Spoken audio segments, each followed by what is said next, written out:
அக்கா வணக்கம். வணக்கம்மா. என்ன இட்லி கடைக்கு இட்லி சாப்பிடலான்னு வந்தா சட்டி முட்டியெல்லாம் கழுவி போட்டு சும்மா வச்சிருக்க? அம்மா, நேத்து இந்த தஞ்சாவூர்ல மகளிர் அணி மாநாடு நடந்துச்சுல, ஆமா. அதுக்கு அக்கா கடையை முடிச்சுட்டு போனேன். போயிட்டு இப்பதாம்மா வரேன்.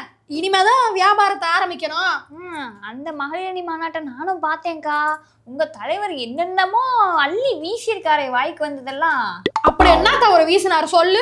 இல்ல பெண்களோட வாக்குகளை கவர்னம் பண்றதுக்காக கலகலப்பு படம் பார்த்திருக்கியா? அதுல ஒண்ணு பண்ணுவாங்க பாரு, பெண்கள் அதிகமா இருக்காங்களா ஆண்கள் அதிகமா இருக்காங்களா அப்படின்றத கணக்கெடுத்து அவங்களுக்கு என்ன தேவையோ அதை பண்ணுவாங்க பாத்தியா?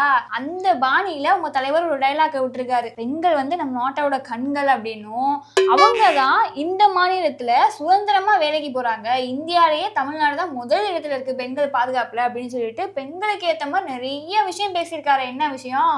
அம்மா, மகளிர் அணி மாநாடு அங்க போயிட்டு ஆம்பளைங்க அப்படி இருக்காங்க, ஆம்பளைங்க இது செய்யறாங்க, ஆம்பளைங்க அதுன்னு ஆம்பளைங்களை பத்தி பேச முடியுமா? முடியாது இல்லம்மா.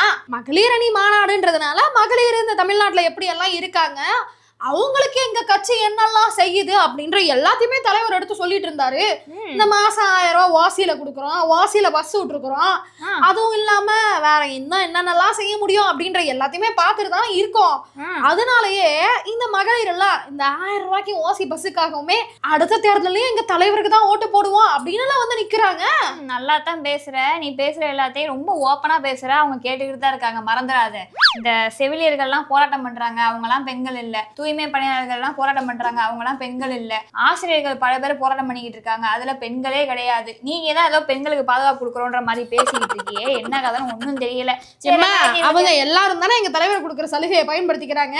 சும்மா தேர்தல் வருது அப்படின்றது காரணத்துக்காக அவங்களுக்கு தேவையானது எல்லாத்தையும் நம்ம சாதிச்சுக்கலாம்னு சொல்லி போராட்டம் பண்ணிட்டு இருக்காங்க. அதெல்லாம் பார்த்தா அரசியல் நடத்த முடியுமா? தேர்தல் வருது, நமக்கு வாக்குகள் வேணும் அப்படின்னு சொல்லி தானே கடைசி நேரத்தில் திட்டமா கொண்டு வரீங்க. அது மட்டும் நாங்க கேள்வி கேட்டா அதை எப்படி எங்களை கேள்வி கேட்க போச்சு அப்படின்ற மாதிரிலாம் மாத்துறீங்க, அது மட்டும் சரியா? சரி, அதெல்லாம் ஊட அடுத்த செய்தி ஏதாவது இருக்கா, இல்ல சும்மா எங்க தலைவரையே குறை சொல்லிட்டு உட்காந்துருக்க போறியா? இருக்கு மறுபடியும் உங்க தலைவர் தான் குறை சொல்ல போறேன். என்னவா கூட்டணி கட்சிக்கெல்லாம் தொகுதிகளை சரிபாதியா கொடுப்பாரா இல்ல கொடுக்க மாட்டாரா, இல்ல நம்மளே எல்லா சீட்டையும் வச்சுக்கலாம் நினைச்சிட்டு இருக்காரா உங்க தலைவர்? ஒன்னும் புரியலையே. மத்த கட்சி எல்லாம் எங்களை நம்பிதான் கூட்டணிக்கு வராங்க. அப்படி இருக்கும்போது சரிபாதியா எப்படி கொடுக்க முடியும்? முக்காவாசி கூட்டணி கட்சிக்கு ஒற்றை இணக்க எண்ணில்தான் சீட்டு தருவோம்னு தலைவர் சொல்லி இருக்காரு. ஓகேனா வாங்கிக்கட்டும், வேணாங்கீனா கூட்டணியை விட்டுட்டு போகட்டும். ஏன்னா எங்க தலைவர் தனிச்சு நின்று ஜெயிப்பாரு, தெரியும்ல. தனிச்சு நின்று எந்த ஆண்டுல நீங்க தனிச்சு நின்று அதிக வாக்குகளை வாங்கிருக்கீங்க, அதிக தொகுதிகளை வென்றிருக்கீங்கன்னு சொல்லி பார்ப்போம். இந்த ஆண்டு வாங்குவோமா? வரலாறு பொன் எழுத்துக்களால பொறிக்கப்பட வேண்டிய நேரம் வந்துருச்சு. ஒற்றை இலக்குன்னு சொன்னேன்ல, அதே மாதிரிதான் ஒரு இடத்துல போய் பேரம் பேசிட்டு வந்திருக்கீங்க. நம்ம சேகர் பாபு இருக்காருல்ல, ஆமா, உங்க சேகர் பாபு, நம்ம சேகர் பாபுன்ட்டேன், என் வாயில தான் அடிக்கணும். அவர் என்ன பண்ணிருக்காருன்னா, இந்த மக்கள் நீதி மையம் கட்சி இருக்குல்ல, கமல்ஹாசன் அவர்களுடைய கட்சி, அங்க போயிட்டு இரட்டை இலக்குலாம் உங்களுக்கு தர முடியாது, ஒற்றை இலக்கு தான் தர முடியும் தொகுதிகளை, நீங்க அதை வாங்கிக்கங்க, டார்ச் லைட் சின்னத்துல நிக்க வேணாம், உதயசூரியன்ல நில்லுங்க அப்படின்ற மாதிரி பேரம் பேசிட்டு வந்திருக்காரு. இதெல்லாம் நியாயமா? எம்மா, அவரு கட்சியோட எங்க கட்சியில இணைஞ்சிருக்காரு. இப்ப நீ சொல்லிதான் மக்கள் நீதி மையம் ஒரு கட்சி இருக்கான்றதே தெரியுது. ஆரம்பத்துல எங்களுக்கு எதிராக ஒரு கட்சி ஆரம்பிக்கிறேன், டார்ச் லைட் எல்லாம் டிவியை விட்டேச்சு உடைச்சாரு, அடிச்சு கடிச்சு அமர்க்கல் எல்லாம் பண்ணாரு. இப்ப பாத்தீல ஒரு எம்பி சீட்டு தான், ஆனா அமைதியால போயிட்டாரு. நீங்க என்ன செய்யறது, காசை கொடுத்து நீங்க வாயை அடைச்சு வச்சிருக்கீங்க. அதுதான், அவரு கட்சியெல்லாம் ஒன்றும் பெரிய விஷயம் கிடையாதுமா. இன்னைக்கு நாங்க உதயசூரியன்ல நில்லுங்க, ஒரு சீட்டு தான் தருவோம், அது கமலஹாசன் அவர்களுக்கு மட்டும்தான் தருவோம் அப்படின்னு சொன்னா கூட அதையும் ஏத்துப்பாங்க.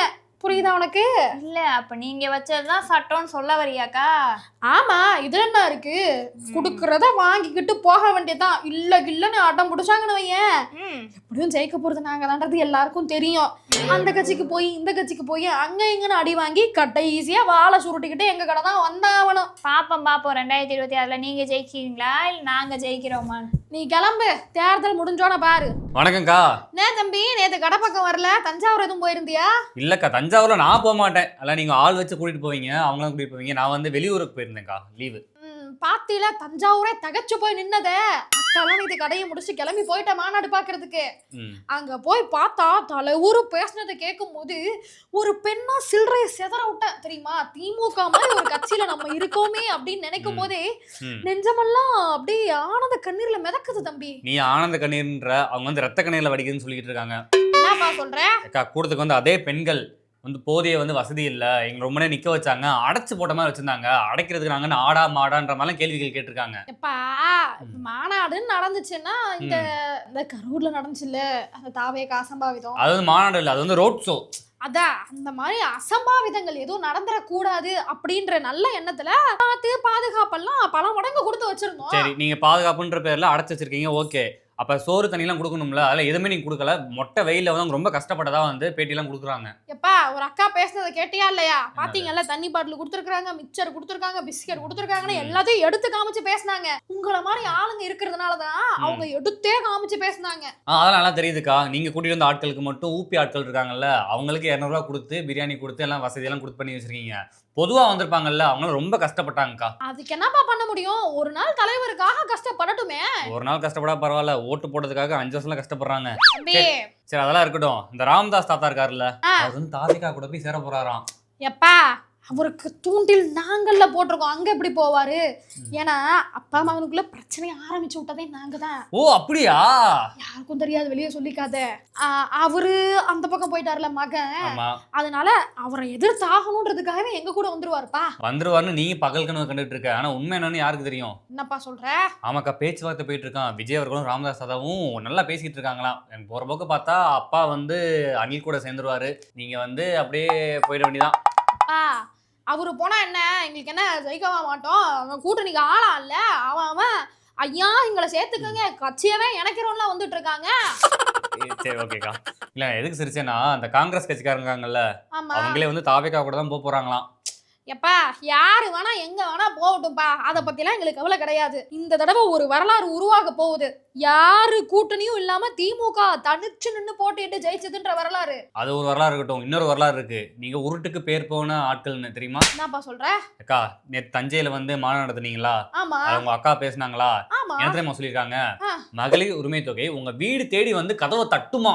கதவெல்லாம் தட்ட வேணாம், பேங்க் அக்கௌண்ட்லயே உழுதே, போன்ல நோட்டிபிகேஷன் வந்தாலே தெரிஞ்சுக்க வேணாம் நீங்க. அதுவும் உங்க ஊப்பி ஆட்கள் இருக்காங்கல்ல, 200 ரூபா கொடுத்து கூட்டிட்டு வரீங்கல்ல, அவங்களுக்கு தான் வந்து 1000 ரூபா போகுது. மீதி இருக்க ஆட்களுக்கு 1000 ரூபா போகல. ஆனா உங்க அக்கா அவ்வளவு கான்பிடென்ட்டா பேசியிருக்காங்கக்கா. எப்பா நீ என்னப்பா சொல்ற? இந்த தமிழ்நாட்டுல இருக்க தகுதியுள்ள பெண்கள் எல்லாருக்குமே 1000 ரூபாய் மாசம் மாசம் கொடுத்துக்கிட்டு இருக்கோம். நீ என்னன்னா இவங்களுக்கு மட்டும் தான் கொடுக்குறாங்க, அவங்களுக்கு மட்டும் தான் கொடுக்குறாங்க. சரி, அது என்ன தகுதியுள்ள பெண்கள்? அதான்ப்பா, அவங்க குடும்பத்துல யாராவது ஒருத்தர் திமுகல இருக்கணும், அப்படி இல்லைன்னா அவங்களே திமுகல இருக்கணும், அதுதான்ப்பா தகுதி. இது வந்து சமூக நீதி. ஆமா. சரி, இதெல்லாம் ஒரு பக்கம் இருக்கட்டும். நீங்க இந்த மாதிரி டம்மியா போயிட்டே இருங்க. உங்க எதிர்க்கட்சிக்காரங்க இருக்காங்கல்ல, அவங்க வந்து இன்னைக்கு ஒரு வாக்குறுதியை வந்து அறிவிச்சிருக்காரு இபிஎஸ் அவர்கள். என்ன வாக்குறுதி? ஜல்லிக்கட்டு நடத்துறாங்கல்ல, ஜல்லிக்கட்டுல வீரர்கள் வந்து மாடி முட்டி இறந்து போனாங்கன்னா அவங்க குடும்பத்துக்கு 10 லட்ச ரூபா வந்து நிதி வழங்கப்படுமா. எப்பா என்ன நாங்களாம் அப்பவே பண்ணிட்டோம், கள்ளசாராயம் குடிச்சு செத்தவங்களுக்கு 10 லட்ச ரூபா கொடுக்கல. ஆமாமாக்கா, கள்ளச்சாராயம் குடிச்சு செத்தவங்களுக்கு 10 லட்ச ரூபா கொடுத்தீங்க. இந்த சாக்கடையில் விழுந்து இறந்தவங்களுக்கு 1 லட்ச ரூபா தான் கொடுத்தீங்க. அந்த மாதிரி தானே? அது ஒரு இதே தெரியுதுக்கா? இல்ல தெரியுது உங்க சமூக நீதி எந்த அளவுக்கு இருக்குன்னு இதுல தெரியுதுக்கா. சரிக்கா, நீங்க வந்து தாத்தாக்கு வலை வீசுறீங்களோ தூண்டில் வீசுறீங்களோ, ஆனா பையன் வந்து உங்களுக்கு பெரிய ஆப்பா வர போறாரு. என்னப்பா சொல்ற? உங்க மேல ஒரு குற்றச்சாட்டு வச்சிருக்காரு, புகார் வச்சிருக்காரு. என்னது? நீங்க வந்து விஞ்ஞான ரீதியா வந்து ஊழல் பண்றீங்களா? இத பல பேரு சொல்லி அழுத்து சலிச்சு அவன் பேசுறதே மறந்துட்டு போயிட்டான். இப்பதான் இவர் ஆரம்பிச்சிருக்காரா? ஆனா உண்மையாதான் சொல்லியிருக்காரு. ஒரு கட்சி நல்லா இருக்கு, மக்களுக்கு நல்லது செய்து யாரோ ஒரு நல்லவன் இருந்தானே, அவன் பேரை கலங்கப்படுத்துறதுக்காக எடுக்கிற கைப்பா இது ஊழல் இது இதுன்னு. சரி பரவாயில்லக்கா, ஊழல் பண்றது உங்க கட்சி தான், ஓகே இருக்கட்டும். அது என்ன விஞ்ஞான ரீதியா எப்படி ஊழல் பண்ணுவீங்க? எனக்கே கொஞ்சம் டவுட்டா இருக்கு. எனக்கும் டவுட்டா இருக்குப்பா. அக்கா வணக்கம். வணக்கம்மா. என்ன இந்த சாராய கடைலாம் வந்து இதாகுதுன்னு சொல்லிட்டு ஒரு டைமிங் வந்து போட்டாங்க. இப்போ டாஸ்மார்க் வந்து சீக்கிரமாவே திறக்கிறது மட்டும் இல்லாம சைட்ல வேற வித்துட்டு வரீங்களாமே. எம்மா அதெல்லாம் யாருமா சொன்னா? Time restriction. முன்னெல்லாம் 10 மணிக்கே டாஸ்மாக் திறக்கும், இன்னைக்கு 12 மணிக்கு தான் திறக்குது. யாரு காரணம்? எங்க தலைவர் தான். கொஞ்சம் லேட்டா குடிக்கட்டும், காலங்காத்தாலே திறந்து வச்சா அந்த வேலையை வெட்டிக்கு போகாம எல்லாம் குடி டாஸ்மாக்லயே கிடக்குறாங்கன்னு சொல்லி கடை டைமிங்கே மாத்துனது எங்க தலைவர். அப்புறம் எப்படி அவர் இது பண்ணுவாரு? சரி விடு, 12 மணிக்கு திறக்கிறீங்க, அதெல்லாம் இருக்கட்டும். முன்னாடியே விக்கிறீங்களே, அது என்ன கதை? சைட்ல ஓபன் பண்ணி விக்கிறாங்களாமே. இல்லம்மா, கலெக்ஷன் பார்க்கணும்ல. எப்படி இருந்தாலும் மக்களுக்கு ஏதாவது செய்யணும், தேர்தல் வேற வரப்போகுது இல்லையா, அதுக்காக தான் யாருக்கும் தெரியாம சைட்ல ஓட்டுறது, எங்க காசை வாங்கி எங்களுக்கே கொடுக்கறது. அம்மா நீ என்ன சும்மா தலைவர் அது பண்றாரு இது பண்றாருன்னு அவரே குறை சொல்லிட்டு இருக்க? இன்னைக்கு பாத்தியா பிங்க் பஸ் விட்டுக்கிறாரு. பிங்க் ஆட்டோ விட்டுக்கிறாரு, ஃபுல்லா பிங்க் கலரு. எப்படிக்கா உங்க முதலமைச்சர் திறந்த பஸ் மட்டும் ஃபுல்லா பிங்கா இருக்கா இல்ல அதுலயும் முன்னாடி கொஞ்சம் பின்னாடி கொஞ்சம் லிப்ஸ்டிக் மாதிரி அடிச்சு விட்டுருக்கீங்களா? எம்மா அது வந்து அப்ப ஆரம்பத்துல பண்ணது. அப்ப அந்த மகளிருக்கு விடியல் பயணம்னு ஒண்ணு விட்டோம். இந்த லேடிஸ் ஓசி பஸ்ன்னு சொன்னீங்க விட்டுட்டு. சே ஓசியில தானே போயிட்டு வரீங்க, ஓசின்னு சொன்னா என்ன வலிக்குதா? அந்த லேடிஸுங்களுக்கெல்லாம் பிங்க் கலர் பிடிக்கும்ல, அதனால லிப்ஸ்டிக் மாதிரி முன்னாடி பின்னாடி போட்டு விட்டோம். அப்போ வந்து பட்ஜெட் கம்மியா இருந்துச்சு. ஆனா இப்ப ஃபுல் பஸ்ஸும் பிங்க் கலர்மா. இப்ப கொள்ளை அடிச்சு சேர்த்தது கொஞ்சம் சேர்ந்துருக்கு போல் இருக்கே. அம்மா மக்களுக்காக உழைச்சு சேர்த்ததுன்னு சொல்லு, கொள்ளை அடிச்சு கிள்ளை அடிச்சுலாம் பேசாத. ஃபுல்லா பிங்க் கலர்ல பஸ், ஆட்டோ கேட்டோன்னு எல்லாமே விட்டுருக்காரு. போற போக்க பார்த்தா ரோடே பிங்க் கலர் போட்டு லேடிஸுங்க எல்லாம் தனியா போங்கன்னு சொல்றாரு போல் இருக்கு தலைவர். எப்படி ஆண்கள்லாம் வந்து இந்த உலகத்தை விட்டே போயிடணும் அந்த மாதிரி. ஆண்களுக்கு தனியா ஏற்பாடு பண்ணுவாங்கம்மா, ப்ளூ கலர்ல. அந்த மாதிரி பண்ணுவோம். என்ன இப்போ? சரி விடு, உங்ககிட்ட நான் ஜோக் பண்றதுக்குலாம் வரல. அடுத்த செய்தி என்னன்னா, அமமுகவை வந்து தாவேகால சேர்ந்துருங்க, திருப்பி வந்து அம்மாவோட ஆட்சி நம்ம கொண்டு வரலாம் அப்படின்னு சொல்லி செங்கோட்டையன் அவர்கள் பேசியிருக்காரு. இதுக்கு வந்து உன் கருத்து என்ன? அது வந்து முன்னாடி கூப்பிட்டுருக்காரு போல் இருக்கு, இந்த மாதிரி வாங்க வந்து இணைஞ்சுக்கோங்கன்னு சொல்லி. ஆனா இவர் என்னன்னா இந்த என்டிஏ கூட்டணியில போய் இணைஞ்சிட்டாரு அமமுக தலைவர் டிடிவி. எப்படி பார்த்தாலும் அந்த கட்சியும் ஜெயிக்க போறது கிடையாது, இந்த கூட்டணியும் ஜெயிக்க போறது கிடையாது. ஜெயிக்க போறது எங்க தலைவர் தானே, அதனால யாரு கூட போனா எங்களுக்கு என்ன? சரி, தாவேகாவை கூட்டணிக்கு கூப்பிடுறதுக்கு வாய்ப்பு இருக்கு. அம்மா எங்க எதிரியே அவங்கதான், அவங்கள எப்படி கூட்டணி கூப்பிடுவான்? நீங்க எப்படி அப்படியே ரூல்ஸ் எல்லாம் ஃபாலோ பண்ற மாதிரி உங்களுக்கு வேணும்னா வச்சுப்பீங்க, வேணாம்னா துரத்திடுவீங்க, அதானே நீங்க? அம்மா எந்த தேர்தல்ல யாரை வச்சுக்கிட்டா ஜெயிக்க முடியும் அப்படின்ற வியூகம்லாம் எங்க தலைவருக்கு நல்லாவே தெரியும். அதனால வேணும் போது வச்சுப்போம், வேணாம்னா அத்து விட வேண்டியதுதான். சும்மா கூப்பிட்டுட்டு சுத்த முடியுமா? இப்படியே பேசி பேசி உன் இட்லி கடையை மூட வைக்கிறது தான் பிளானே. நீ கிளம்பு, கடையை மூடுற நேரமாச்சு வந்துட்டா.